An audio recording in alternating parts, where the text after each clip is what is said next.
I will now speak on another area that is close to my heart. That is, how we are better supporting our disabled athletes, a point that was mentioned by Ms. Low. Ms. Penny Low spoke very passionately about our disabled athletes, and I share her passion, which is contagious.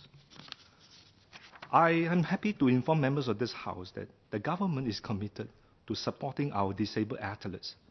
Vision 2030 speaks about sports without boundaries. And indeed, we want all Singaporeans, including the disabled community, to be able to experience the benefits of an active and healthy lifestyle.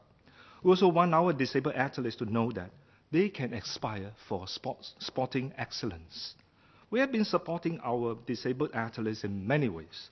We provide grants to the Singapore Disability Sports Council, or SDSC, to help the council and the athletes with coaching, overseas competitions, sports medicine, and sports science. Last year, we awarded a Sports Excellence Scholarship, or SPEC Scholarship, to 7 disabled athletes. They come from equestrian, bowling, and boccia. Acting Minister earlier spoke about the SPEC's career scheme. SSC is exploring job opportunities for our able-bodied as well as disabled athletes in companies which have signed up for the scheme. SSC is also actively looking for more companies to join the scheme so as to give our disabled athletes more career options. So I encourage more employers to come forward to be part of this effort. We are also embarking on a research and capability development for disability sports. The Singapore Sports Institute, or SSI, has started exploring research into sports, such as boccia, so that our sports scientists can provide specialized support to our disabled athletes to customize the sports equipment and also to raise the performance standard. And we will continue to work with the SDSC to see how we can better support our disabled athletes and at the same time to provide more opportunity for the disabled community to enjoy sports. Ms. Penny Low also asked about infrastructure for disability sports. The Sports Hub and all new SSC facilities are intended to be used by Singaporeans, including the able-bodied and the disabled. So as such, the public access facilities at the Sports Hub and all the new SSC facilities will meet the Building and Construction Authority's guidelines for accessibility. They will have amenities like parking, ramps, lifts, and walkways to cater to the needs of the disabled and those who are having mobility issues.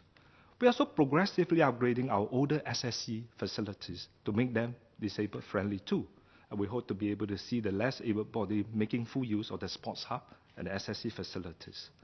We will certainly consider Ms. Low's suggestions to feature our disabled athletes more prominently at the official opening of the Sports Hub. Mr. Chairman, I had the chance to meet with our disabled athletes at the recent 7 ASEAN Para Games in Naypyidaw, Myanmar. They are indeed extraordinary. Watching them in action, one could see their greed, determination, and tremendous courage. They made Singapore proud when they came home with 27 medals from the Games.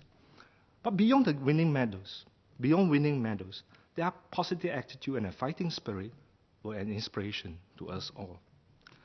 I remember vividly a conversation with our table tennis athlete, Mr. Jason Chi. For those who know Jason, he was a Navy man who was involved in a horrific accident that had caused him to lose both his legs, an arm, and 2 fingers on the remaining arm. After the incident, he could no longer swim or dive, as what the Navy man does. Despite such adversity, Jason never gives up. He retains a positive outlook. He has picked up other skills, trains very hard, and is now part of our Team Singapore table tennis team. At the ASEAN Para Games in Myanmar, I watched Jason's match against an opponent from Vietnam. While both athletes were on wheelchairs, Jason's opponent has 2 arms with 10 fingers intact. Our Jason has only 1 arm and 3 fingers. The game was one-sided, with Jason managing to win only a few points in each of the matches. Watching from the sidelines, all the Singapore supporters couldn't help but feel downcast. When the game was over, I went up to Jason, struggling to find words of encouragement to talk to him. But much to my surprise, Jason was all smile, and what he told me next was something that I will never forget. He said, "It was a good game. I scored a few points from him. Next time, I want to score a few more." These words lifted the spirits of Team Singapore. Jason's never say die attitude helped his teammates turn the corner, and our table tennis team won 4 medals, which is a very good result for the team's first international outing. So apart from Jason, there are many other fine role models amongst the Team Singapore disabled athletes.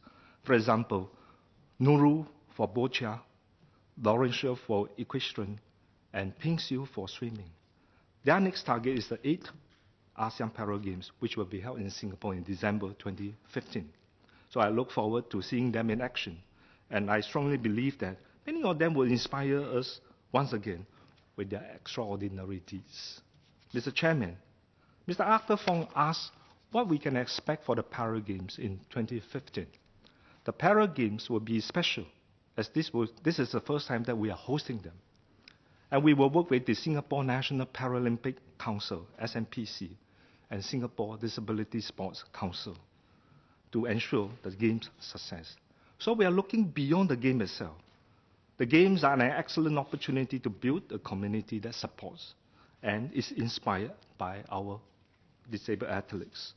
Through the Games, we hope Singapore could better appreciate and value people with disabilities and to support every individual to reach his or her full potential, regardless of bodily condition. So as we prepare for the ASEAN Para Games next year, I hope that all Singaporeans can rally together in support of our disabled athletes and the disabled community in Singapore.